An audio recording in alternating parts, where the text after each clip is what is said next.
Hey folks, today we're diving into a story about locking up and breaking free. Are you ready? Apart from being served 3 meals a day at the door, even the wind was out of a job. The whole house felt terrifying. This was not just a physical imprisonment, it was a mental torture. Day in and day out, Betty was stuck in that empty room. A bombshell ended this imprisonment. Betty lunged into her husband's arms, tears flowing like a broken faucet. "Thank you for your generosity," she kept saying, her eyes soft as a docile kitten, seeming totally won over. Every day she hinted at playing nice, even putting on a sweet act in front of relatives to talk about Angelic. But little did anyone know she never gave up on escaping. All that sweetness was just her disguised act. Just when everything seemed to be moving along according to plan, war fled again, border lockdowns tightened, and her escape plans kept getting pushed back. Time stretched endlessly, opportunity slipped away like sand, and just then, Betty got a message from the States.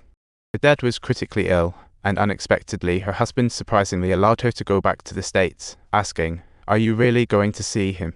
She carefully asked if she could take their daughter, immediately igniting her husband's fury. "This is my money, and I want it."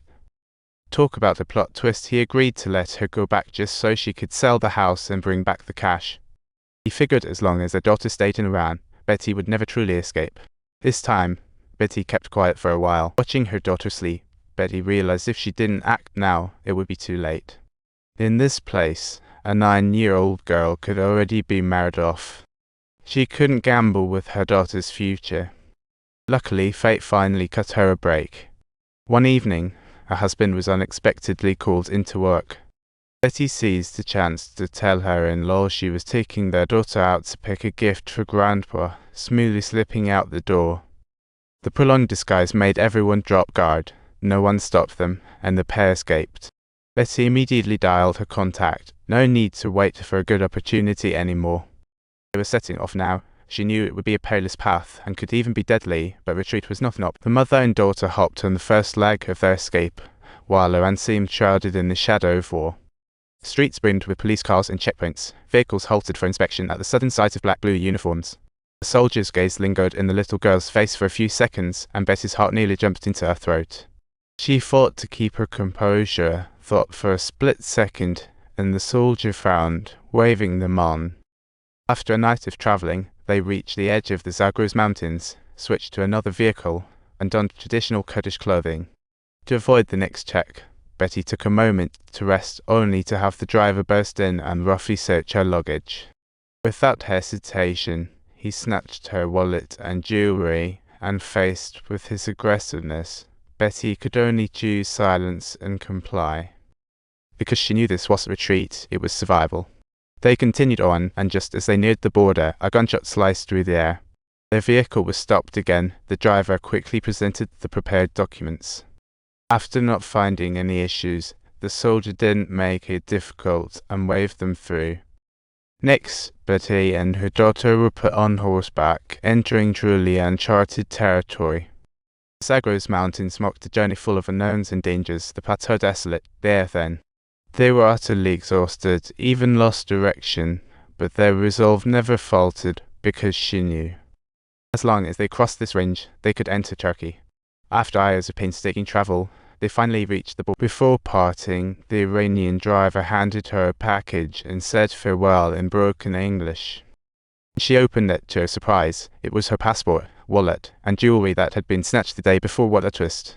The driver just held them temporarily for safety. Before crossing the border, they were a ticking bomb. If they were discovered, she and her daughter would be trapped. Betty looked at the package, her eyes welling up with tears. As the vehicle rolled into Turkey, Betty finally set foot on free soil. After 2 years of wandering and fleeing, she stood in front of the U.S. Embassy in Turkey, staring blankly at the familiar flag. Tears streamed down her face, though a complicated smile emerged. Betty crossed the Zagros Mountains with her daughter, finally escaping to safety. At that time, she was 33, and her daughter was 6. She tore open the dark curtain of fate with her own hands. After returning to the States, she wrote Running Away, sharing her story with the world. She portrayed her husband as a captor and her marriage as a prison, sharing her story openly instead of choosing silence. Using writing and speaking, she became a voice for women trapped in walls, founding a non-profit to help mothers and children, and she became a warrior for women's freedom, no longer the shy American mother who walked through the airport.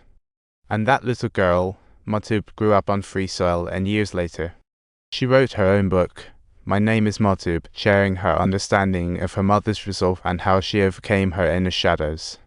She wrote in the book, My mom didn't merely take me away, she brought me home. But Betty wasn't the only one, nor would she be the last. Dutch girl Boromi faced similar troubles. Living in the Netherlands for years, she held dual citizenship and got caught up in protests when she returned home to visit. Her Iranian husband denied her Dutch identity, and ultimately she was secretly executed on charges of national security threats. British girl Hannah James, in 2021, found herself in a similar peril living with an unmarried man in Saudi Arabia.